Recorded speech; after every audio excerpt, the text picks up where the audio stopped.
Hey guys, Mike here. So, oh boy, what another red day. And again, tech continues to get wrecked.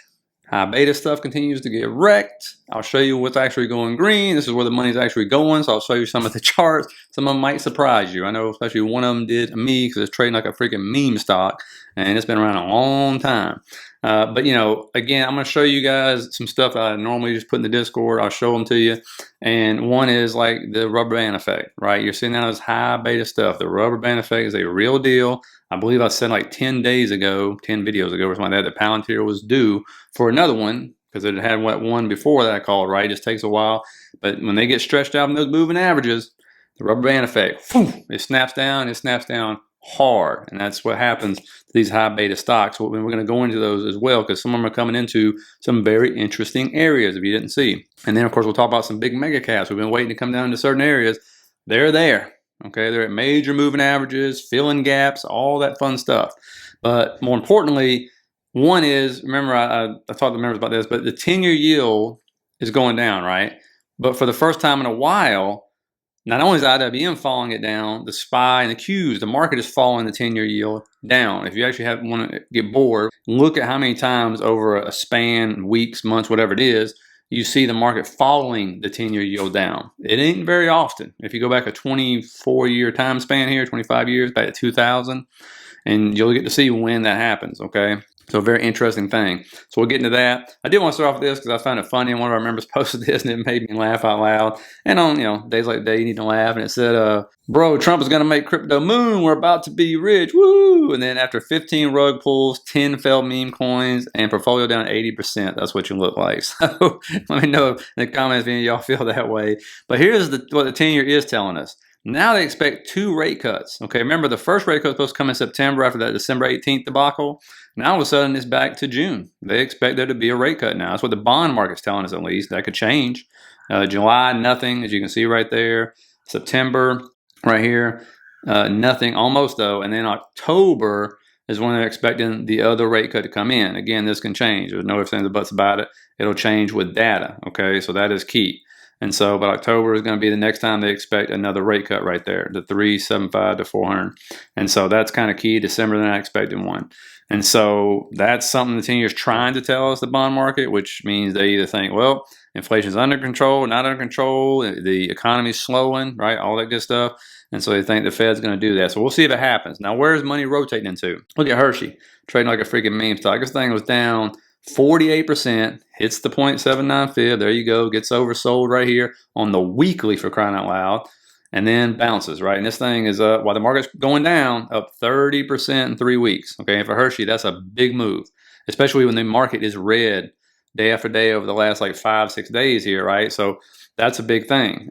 And especially if the market's been red and the Qs are down 5%, SPY's down 3%, all that good stuff. It just keeps having green days every single day. Again, it's below every moving major average you can imagine. But again, rubber band effect works in both ways. When you get really far below your 200 weekly moving average and all that good stuff, or your 200 and all that fun stuff, it can pop you right back up. We've seen this, okay? I showed that with Celsius, by the way, which is, of course, crashing back down because it's a high flyer. And, of course, Hershey now, we'll see if it's green tomorrow because now it's running into its 200-day moving average. Nike, here's another one, okay, which has been a hot mess. But this one loves what? The anchored VWAPs. As it breaks one, it moves up to the next anchor VWAP. As it breaks one, because it always becomes resistance, it moves up to the next one, okay? And so this one's also getting some love. Why? Because it's been a hot mess. That's why. It's down huge. Has all kinds of problems. But it's down so low, it's hitting major fib levels. It's below all the moving averages. Now it's starting to regain moving averages. So it's just been a mess. Target, this is another one. This one finally went green today. What I want to see, though, and the reason why I bring this one up is because if you look at this one, I want to show you exactly where it bounced, what's going on. Again, it's beat down. What's selling off? Walmart. Why? Walmart was way up there. It was Walmart and Costco, like the only 2 retailers that sells groceries and all that fun stuff really going up. But when you look at this, exactly in the 0.79 fib, it bounced the first time. Got a big move back up. You can see that right there is a nice level of interest, as you can see. And so, again, this right here got bounced. We come back up. Now it's coming back down. Is it going to get this move back up? That's really the big question. And that was a huge move. I mean, 68%, 147 days for Target, really? But it had been just beat down, okay? And now it's dropped back down.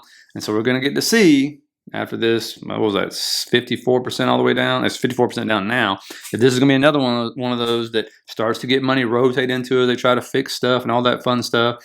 And again, if you look on the weekly, this one got oversold, right? That's why I got the bounce to 0.79 fibs. So we're going to see if it's going to set a higher and lower or not and start moving up like Hershey and Nike and all the rest of them. So just keep it on your radar for sure. Another one you look at is Dollar General. Woohoo! Look at this one. I mean, this one's been a hot mess. But guess what? Up 19%, right? So it's going green. It was green today.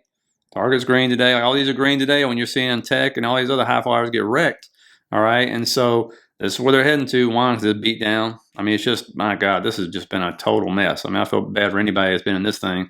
But again, and it broke that major trend line, which goes back to 09. Not good for it at all. And you can see when it broke it, that thing just waterfalled down basically after that happened. But again, you know, you start drawing fibs in this thing, you pull it all the way down to where the stock began. Where did it bounce? Right at the 0.79 fib. Boom. Got its bounce. Major, major discount area. Major discount area. And so even if it just gets up to the trend line again, that's a huge move up. But again, and of course, not just 0.79 fib. You look to the left, it's support, right? There's support right there. But this thing will have all kinds of stuff to get back through. But again, Dollar General's green, Target's green, Hershey's green, Nike green, you know, and you saw what's not green. So this is the other stuff you see going on. You can see why it bounced. I mean, look at that. That's exactly where the POC is. I mean, so a lot of influence on that one. We'll see if it continues. I mean, I don't think it's a good company. I think it's ran like hot garbage. But I'm going strictly off a chart. And this thing was down 75%. Let me know if you wrote that down. Oof. And for God's sakes, I'm not telling you to buy those. I'm just showing you where money's actually going into.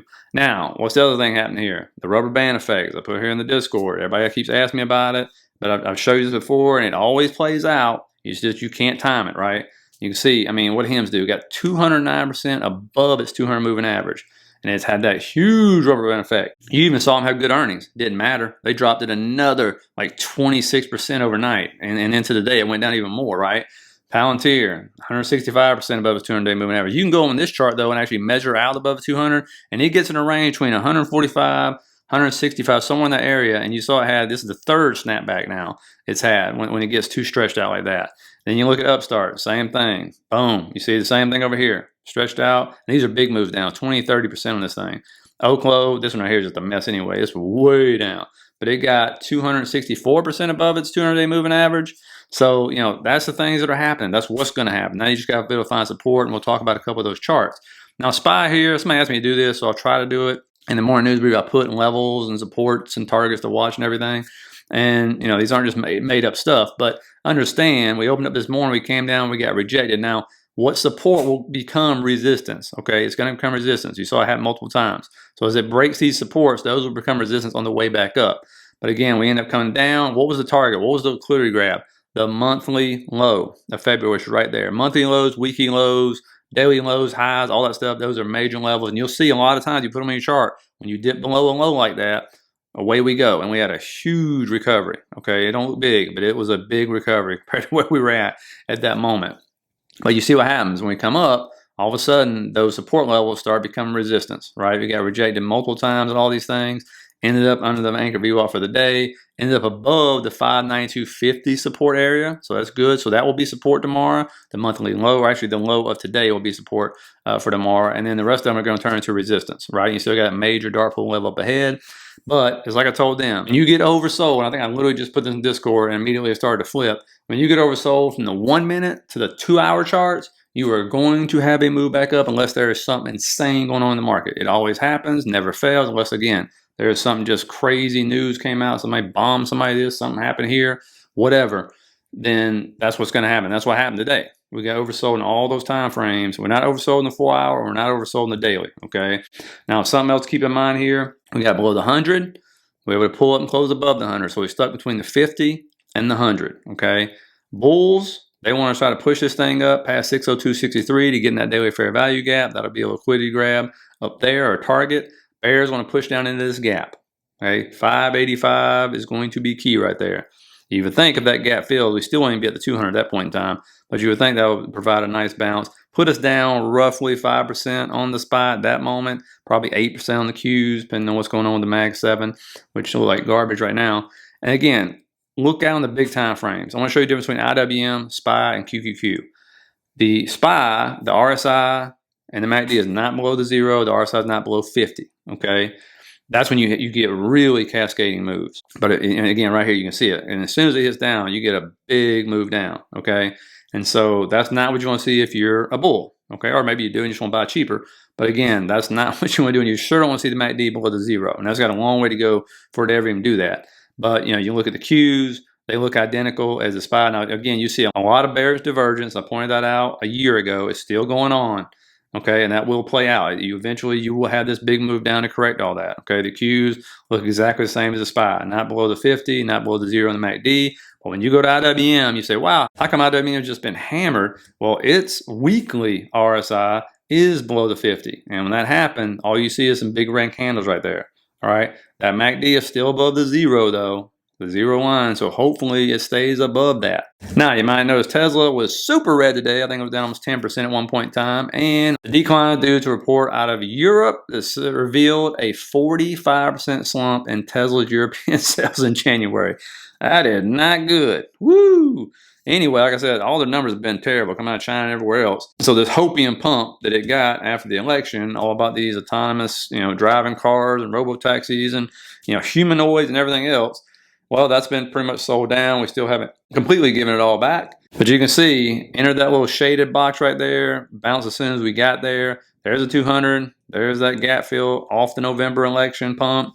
You would think this was going to get a bounce because good Lord, it is oversold like crazy. It has been sold down unbelievably. And again, being at 300, that is a huge psychological level for Tesla. And that's why you kept seeing it bounce from like 298 back to 303. Because that is, those big round numbers really do mean something, believe it or not. So again, it's due for a bounce at some point in time for sure. If it's going to be a real bounce that's going to be absolutely bought up and move it much higher, that's what we got to find out. Now, NVDA, you can't make it up. It reports tomorrow, guess what?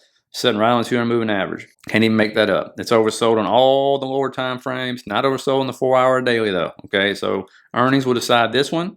Amazon came down this area we had talked about right here. Again, it's sitting there. It got a really nice bounce today when calls started flying in, but it mitigated this daily fair value gap in a huge discount area, and it got a big pop back up and got stopped at the 100. But I mean, this was one of the few that actually did get a big pop back up right here, and calls just started flowing in, popped it up almost 4.5%, and it's at the 100 right now.